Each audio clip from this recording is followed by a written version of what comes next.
Hey everybody, it's Christine Ernst, the Fat Ass Cancer Bitch, coming to you from the Cozy Writing Cottage here in Sandwich, Massachusetts. It is Saturday, September 28th, full on autumn. My cinnamon candle is lit, and I am totally down for a cozy season coming up.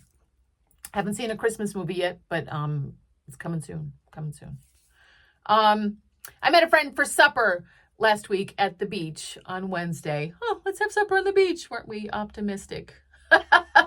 We ended up eating the pizza in the car, but we did manage a short walk in the stiff wind, our gray hair whipping around our faces as we examined dead horseshoe crabs, so many dead horseshoe crabs, and whelk egg cases and mermaids' purses in the rack line at Southgate Beach. We saw a seal in the water, which is rare for that beach, I think.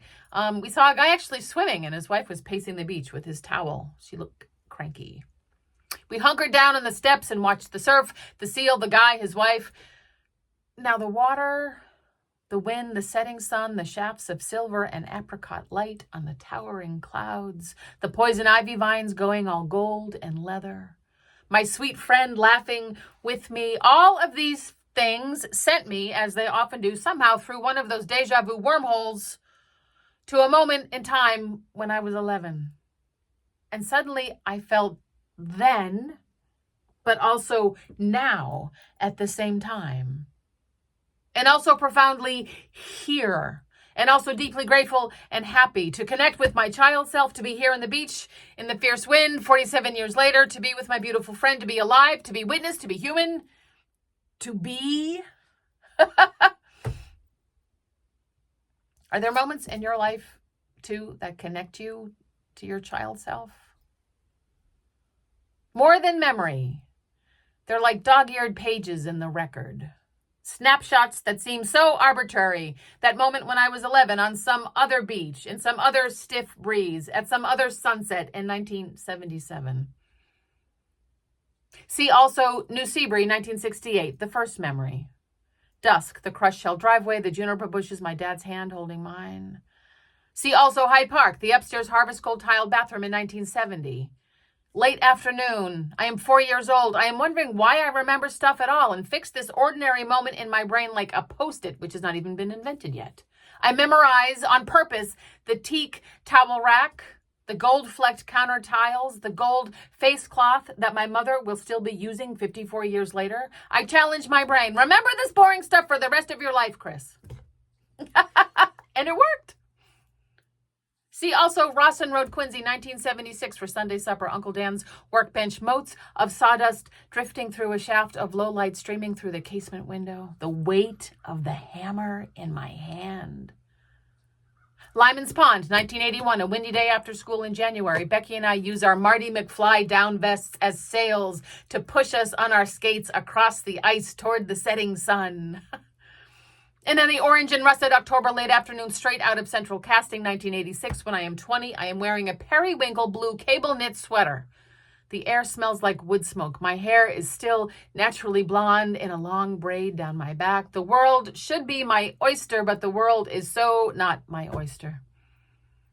In the first house I owned, 1989, Saturday, 5 p.m., glancing into the parlor on my way up the stairs, my hand on the banister glowing somehow, knowing in a crystallized instant that I was a little magical. Weirdly significant moments, but not in and of themselves special. The birthdays, the weddings, the deaths, the major events are clear, but jumbled all together. These ones that I'm talking about are like tiny movies, almost in slow-mo. Maybe it is the time of day. My memories seem to be all linked by dusk, a string of lambent pearls in the gloaming. The magic hour when the light goes all gold and syrupy. Wouldn't it be weird if all these little movies happened at the exact same time? As if I am writing a science fiction novel? Maybe my internal record keeper trips up at 5:11 p.m., a glitch in my matrix. Or maybe my circadian self that still speaks to the earth logs a certain precise angle of sunbeam and inscribes the data to my hard drive permanently. I am a Geiger counter, maybe, a seismograph, a broken clock, a map, a constellation. Or maybe I'm a curator of a very boring library.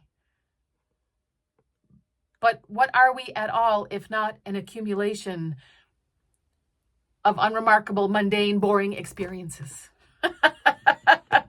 What if some of them are just inexplicably beautiful and important simply because we recall them so precisely?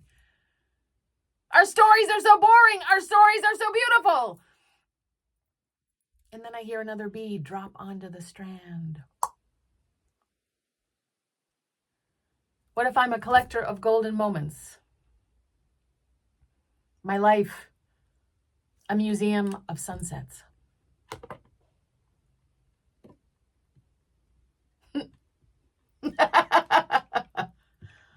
Oh, to be 11 again.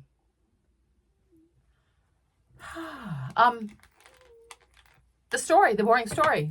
Here I am every Saturday morning telling you a normal, kind of boring story about my kind of normal, boring, mundane life.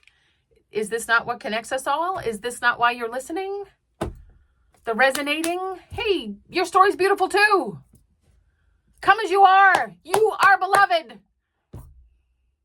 We're all living a boring story, and it's so magnificent. Go to the beach this weekend with a friend. Get a pizza. Go to the beach. Hunker down in the wind. Or go swimming like that brave guy.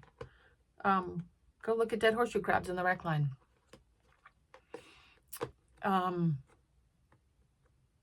Go live your beautiful, boring, mundane, exquisite life. And thank you so much for tuning in. I'm so grateful. I'll see you next week. Bye.